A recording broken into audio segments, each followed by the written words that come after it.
Salut les amis vierges et bienvenue dans votre guidance pour le mois de septembre 2021. Alors c'est une guidance générale, c'est la guidance générale pour les vierges, ascendant en vierge, qui regardent la vidéo. C'est la guidance générale pour tout le mois de septembre 2021. D'accord ? Allez, c'est parti. En énergie générale, on va regarder ensemble. J'ai tiré la une des arcanes majeures, l'existence. Alors, je vais aller retourner toutes les cartes et puis j'y reviendrai tout à l'heure. Je les ai déjà tirées au préalable pour que ça prenne moins de temps sur la vidéo. Ensuite, au niveau du physique, j'ai tiré la numéro 9 des arcanes majeures, la solitude. Donc là, c'est la deuxième arcane majeure. Alors, dans la vie du psychisme, j'ai tiré le roi des nuages, le contrôle. Dans la vie des émotions, j'ai tiré la 15 des arcanes majeures, le conditionnement. Et dans la vie spirituelle, j'ai tiré l'as de feu, la source. Alors, d'abord, avant toute chose, joyeux anniversaire, mes amis vierges. C'est vous qui êtes à l'honneur en ce mois de septembre et donc c'est par vous que je commence les guidances. Alors, reprenons un petit peu tout ça. Déjà, on voit qu'il y a en effet une nouvelle naissance pour vous les vierges. Quand on démarre avec la une des arcanes majeures, l'existence ici en plein centre du tirage, il y a vraiment un renouveau. Alors, ça peut être le début de n'importe quoi. Ça peut être le début d'un nouveau travail, ça peut être le début d'une nouvelle relation. Mais de manière plus générale, c'est une nouvelle manière de vous relationner avec la vie, avec l'existence, avec un grand E. C'est une nouvelle manière, de regarder la vie. Vous voyez ce personnage, il est nu. Et il représente le pistil de la plante. Il est vraiment dans cet état de naissance. C'est un état virginal, c'est un état innocent, vierge de tout vécu.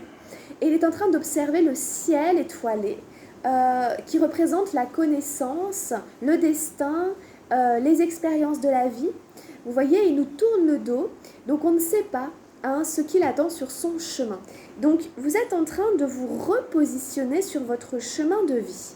Vous avez peut-être pris des décisions, vous avez peut-être vécu des choses qui font qu'aujourd'hui vous allez tourner le dos à une certaine manière d'être pour avancer avec une nouvelle manière, d'un nouveau pas, d'une nouvelle démarche, avec une nouvelle allure en quelque sorte. Donc vous le placez vraiment là où ça résonne dans votre vie. Donc comme je vous dis, ça peut être de manière globale, un état d'esprit, un état d'être qui vous fait avancer dans la vie complètement différemment. Ou alors c'est vraiment le fait d'engager quelque chose de tout nouveau dans un domaine précis de votre vie. Quelque chose de frais, quelque chose que vous n'avez pas connu encore. D'accord ? De toute façon, c'est aussi le début d'un chemin initiatique. C'est vraiment la toute première pierre à l'édifice d'un vrai chemin d'initiation, initiatique dans la vie. Alors, vous avez la numéro 9 dans la vie physique. La solitude. Peut-être que ce nouveau chemin que vous empruntez vous demande de faire preuve d'un peu plus de solitude qu'avant. Peut-être que vous allez vous retrouver confronté à une certaine solitude dont vous n'avez peut-être pas l'habitude. D'ailleurs, vous n'êtes peut-être pas accoutumé à cette solitude. Ça représente l'ermite. C'est un personnage qui s'en va seul dans sa grotte pour étudier, pour méditer, pour tirer des leçons justement de l'existence, de ses expériences. Et donc, il n'a besoin de personne et au contraire, il a besoin de s'isoler loin du brouhaha pour se retrouver pour méditer. C'est un personnage, vous voyez, il avance un peu courbé avec un bâton. Il a le bâton de la sagesse et ce dos un peu courbé, ça représente encore une fois la sagesse des anciens, des vieux, qui ont parcouru la vie, qui ont vécu leur existence et qui aujourd'hui peuvent dire aux autres « bah voilà, je peux t'enseigner ça, je peux enseigner ça parce que je l'ai vécu dans mon propre corps ». Bon, donc cette solitude, elle n'est pas forcément négative, elle n'est pas forcément subie. Si elle est là, vraiment physiquement dans votre vie au mois de septembre à mi-vierge, ne la subissez pas forcément, mais essayez d'en tirer profit pour prendre soin de vous, pour étudier, pour lire, pour apprendre de nouvelles choses. Peut-être qu'ici, il y a une formation qu'on démarre et que donc du coup, pour commencer cette nouvelle formation, on s'isole beaucoup pour travailler devant son ordinateur, dans ses cahiers, dans ses bouquins. C'est peut-être à ça que ça fait référence aussi, si c'est possible. Ensuite, dans la vie du mental, alors j'ai le roi des nuages qui est ressorti, le contrôle. Alors ensuite, dans la vie du mental et dans la vie des émotions, on va avoir des notions de contrôle et de conditionnement. Ces cartes, elles se ressemblent un petit peu, on pourrait imaginer, on pourrait dire parce qu'elles ont des couleurs assez froides quelque part, toutes les deux, et elles parlent d'une certaine forme de rigidité, d'une certaine forme de rigueur. Le roi des nuages, c'est un être froid, c'est un être qui ne fait pas dans le sentimental, c'est un être qui est sur la défensive. Donc ici, on a un mental un peu fermé, on a un mental un petit peu obtus. On a quelqu'un ici à qui l'on pourrait demander en fait de faire preuve d'un peu plus de souplesse, d'un peu plus d'ouverture d'esprit. On peut avoir le sentiment qu'on ait besoin de tenir quelque chose ici. Donc, peut-être que vous avez des idées, des pensées, des croyances qui sont un peu rigides, qui sont un peu fermées, qui se sont un peu cristallisées, sur lesquelles vous tenez, ou des décisions, ou des exigences. Peut-être que vous êtes très exigeant avec vous-même par rapport à cette formation, par rapport à cette nouvelle chose que vous entreprenez, que vous fermez la porte et qu'en plus, vous ne répondez pas au téléphone, vous raccrochez au nez. Enfin, vous voyez, je caricature, mais c'est un peu ça. Bon, alors ici, attention à ce roi des nuages, parce qu'au final, au niveau sentimental, il n'y a plus rien qui circule. C'est un peu le danger du roi des nuages, c'est-à-dire que à trop se protéger comme ça, froidement, etc., on se coupe de sa sensibilité, on se coupe de ses émotions, et puis on est trop dans le mental. Donc voilà un petit peu ce qu'on pourrait dire ici avec cette carte qui est justement dans les énergies du mental. En face, dans les émotions, donc, vous aviez la 15 des arcanes majeures, le conditionnement. Donc peut-être que ça a un rapport avec, sûrement d'ailleurs, c'est vous qui savez, mais c'est évident, mais c'est assez net quand même. Donc le conditionnement dans les émotions. Donc c'est pas forcément qu'on a un blocage, mais un petit peu, c'est-à-dire qu'entre un mental un petit peu rigide et des émotions qui sont formatées entre guillemets par rapport à des schémas anciens, pour évoluer c'est pas évident. Mais pour moi la numéro 15 c'est plus un déconditionnement qu'un conditionnement, parce qu'on a un lion qui est en train d'enlever sa peau de mouton, qui est en train de renaître lui aussi, qui est en train de découvrir qu'il a un énorme potentiel et qu'en fait, le chemin qu'il était en train de suivre n'était pas le bon, n'était pas le sien, ne lui correspondait pas. Donc en étant sur une nouvelle route, d'une certaine manière, où, vous voyez, vous êtes dans une nouvelle peau, c'est cette nouvelle attitude que vous endossez pour démarrer un nouveau chemin initiatique. Vous voyez, c'est ce que je disais. Voilà, en fait, vous passez du mouton au lion, et donc du coup, vous n'allez plus appréhender la vie de la même manière. On n'a pas la même allure quand on marche comme un mouton, quand on marche comme un lion. Donc ici, vous êtes en train de vous déconditionner. Vous êtes en train de revisiter, de revoir et de prendre du recul par rapport à ce qu'on vous a inculqué dans votre éducation, dans votre enfance, ce que vos parents vous ont transmis, etc. Et par exemple, on aurait pu avoir quelqu'un qui avait par exemple des réactions émotionnelles encore jeune, qui manquait peut-être de maturité, ou en tout cas qui était encore formaté par rapport à un programme. On est tous un petit peu des programmes informatiques dans notre cerveau d'une certaine manière. On fonctionne par répétition, par automatisme, etc. Bon, donc ici, il y a une espèce de sas ici, où ensuite, après ce numéro 15, c'est numéro 16, 17, et vous ne serez plus le même qu'avant. Et vos réactions, vos émotions ne seront plus celles d'un petit mouton, etc., mais elles seront celles d'un grand et beau lion qui s'assume, qui assume sa puissance, qui assume son potentiel, et qui a peut-être plus d'envergure qu'un simple mouton. qui accepte aussi les moments de solitude et plutôt que de les subir, vous voyez, quand on vit comme un lion, ben, c'est pas pareil être un mouton, ça a aussi, vous savez, c'est ceux qui vivent planqués parce que c'est rassurant. Hein, mais en même temps, ils connaissent pas la liberté parce qu'ils peuvent pas sortir, ils n'ont pas la force et le courage pour sortir et aller dans l'inconnu. Ils préfèrent rester planqués chez eux et puis bon, bah, au moins ils prennent pas de risques, etc. Mais en même temps, ils vivent pas vraiment. Donc vous voyez, les bénéfices secondaires d'être un mouton, vous allez les laisser tomber. Les bénéfices secondaires des conditionnements, vous allez les enlever et vous allez à nouveau prendre des risques et vous allez partir nu. En effet, sur un nouveau chemin ou en tout cas d'une manière différente, aborder votre vie. Voilà. Vous voyez, cette peau, voilà, d'une certaine manière, elle vous rend vulnérable, elle vous dénude, mais elle vous donnera beaucoup plus de force que vous n'en aviez auparavant. Donc c'est bien, c'est courageux et c'est peut-être le moment aussi, c'est peut-être des cycles aussi. Hein. Le 1, c'est vraiment le début d'un cycle. Donc oui, en parlant de cycle, on a un as en plus dans la vie spirituelle. Et un as, c'est encore une fois un nouveau départ. Hein. C'est la source, le début de toute chose.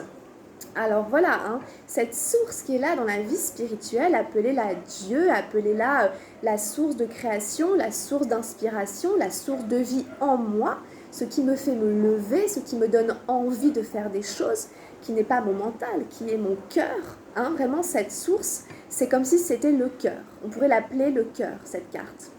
Voilà, donc c'est ce qui fait vibrer votre cœur. Donc il y a peut-être ici un pont qui se crée entre votre énergie générale de votre existence et votre flamme de créativité qui vous relie à la spiritualité d'une manière générale.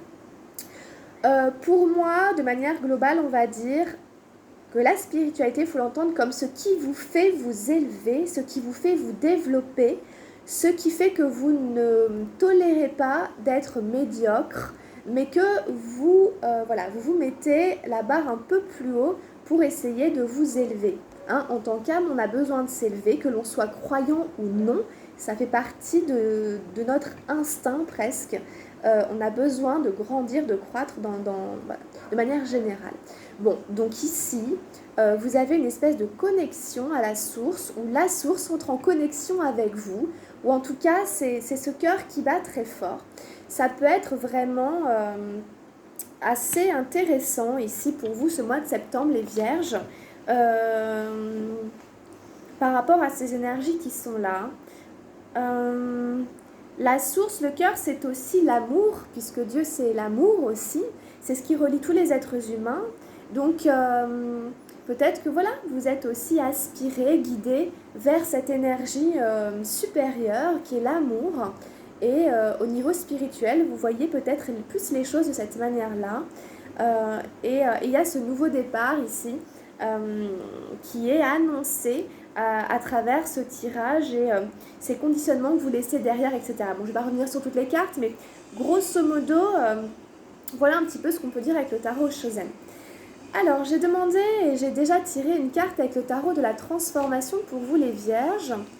Et on va la découvrir ensemble. J'ai tiré une très belle carte, le plus grand des miracles. Alors, on va aller la lire ensemble. C'est un numéro 9. Alors, que nous dit le plus grand des miracles? Tintin. Alors justement, c'est intéressant, sur les tentations des pouvoirs spirituels. Faire un miracle, c'est fantastique, mais pas tant que ça.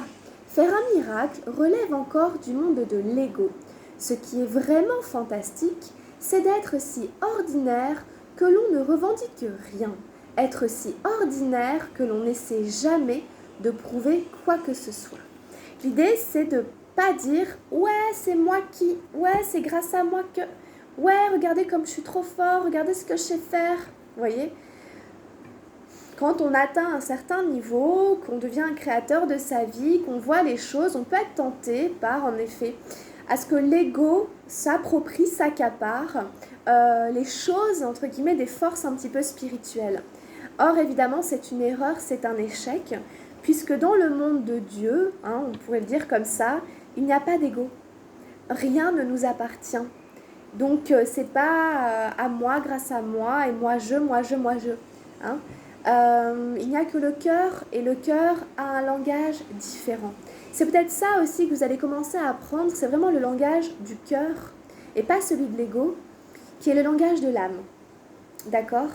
Vous avez encore un petit frein, c'est ce mental un peu résistant, un peu fermé, un peu obtus. Mais en tout cas, il y a une très belle évolution. Alors, j'ai demandé un dernier petit conseil à l'oracle des anges gardiens et on le découvre ensemble. J'ai tiré la révélation. Combien de souhaits merveilleux ont été broyés par la peur? Combien de fois la voix réprobatrice de la société a jeté une ombre sur tes rêves? Et oui. Il est temps de te libérer de ces fausses croyances et de réaliser tes rêves. Autorise ton cœur à te guider. Fais confiance à ton intuition. Le moment est venu. Ouais, je suis vachement émue parce que vraiment c'est très très beau. Et tout est là, tout est dit. Voilà. Vous étiez enchaînés à des fausses croyances, des conditionnements qui brimaient, qui conditionnaient vos réactions émotionnelles. Et vous allez être guidé par votre cœur, vous allez comprendre que c'est ça ce qui... C'est le vrai guide, c'est l'intuition, en effet. Elle est dans le corps. Donc, voilà, c'est pas dans le mental. Et vous verrez que c'est la meilleure des portes à emprunter, qu'elle est très riche et qu'elle est très, voilà, très belle. Donc, voilà, on vous dit, hein, c'est la société qui vous a... c'est la société c'est les conditionnements, hein, évidemment, hein, aussi. Hein, c'est voilà, la voix réprobatrice de la société a jeté une ombre sur vos rêves. Voilà, il est temps de vous libérer de ces fausses croyances et de réaliser vos rêves. On vous dit aussi que vos souhaits ont été broyés par la peur. Donc la peur aussi, c'est un conditionnement. Voilà, vaste programme. Hein. C'est une belle année qui démarre. Hein. Là, il y a quelque chose hein, pour cette année à venir. Bon, là, c'est juste pour le mois de septembre, mais peut-être que ça donne un peu le ton, le là, pour l'année à venir. Je ne sais pas, en tout cas, on peut y penser. Merci d'avoir regardé la vidéo. N'hésitez pas à liker, à faire partager, à vous abonner. Sachez que vous pouvez prendre un rendez-vous, une consultation avec moi. Vous m'écrivez via Messenger à Camille des Îles. Maintenant, j'ai aussi une petite page, un petit compte sur Instagram. Et puis, vous connaissez mon mail, hein, camilledesil@gmail.com si vous avez besoin d'une consultation en privé. Voilà les amis vierges. Très bon anniversaire encore à vous. Plein de bonnes choses pour cette année qui se présente. Portez-vous bien et à tout de suite pour votre guidance sentimentale. Gros bisous. Ciao, ciao.